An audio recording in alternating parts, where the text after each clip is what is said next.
Sugatan ng isang truck driver at ang pahinante nito matapos na mahulog ang kanilang sinasakyang dump truck sa gilid ng kalsada sa barangay Laganak, Balatan, Camarines Sur, alas 9:30 ng umaga nitong Miyerkules. Kinilalang driver na si Gerald Santos, 28 anyos, may live-in partner at ang pahinante nito na si Saina Palita, 39 anyos, may live-in partner at parehong residente ng barangay Tabon-Tabon, Daraga Albay. Ayon kay Police Master Sergeant Pedrito Tubig, tagapagsalita ng Balatan Municipal Police Station, maghahakot sana ng graba ang mga biktima sa bayan ng Nabwa, subalit dahil sa matarik na daan nawala ng kontrol sa manibela si Santos na nawi sa kanilang pagkakaaksidente. Nagkaigwa ng malfunction so makina kang truck dahil naglaog sir so from tercera kaya si cambio niya dapat mabawas siya kaya lang sir dahil po luminaw kaya ang nangyari sir truck so truck actually sir ng truck may man po ning laog na kung ano man na sayang karga nang dahil lang talaga po sir luminaw so pagcambio niya.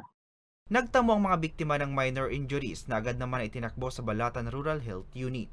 Maayos na rin ngayon ang kanilang kalagayan. Minor man lang po sir so driver, minor injury man lang po dahil man po siya nanganaan. Actually po sir so truck, nahali na po duman sa nahulugan niya na kasubang di po.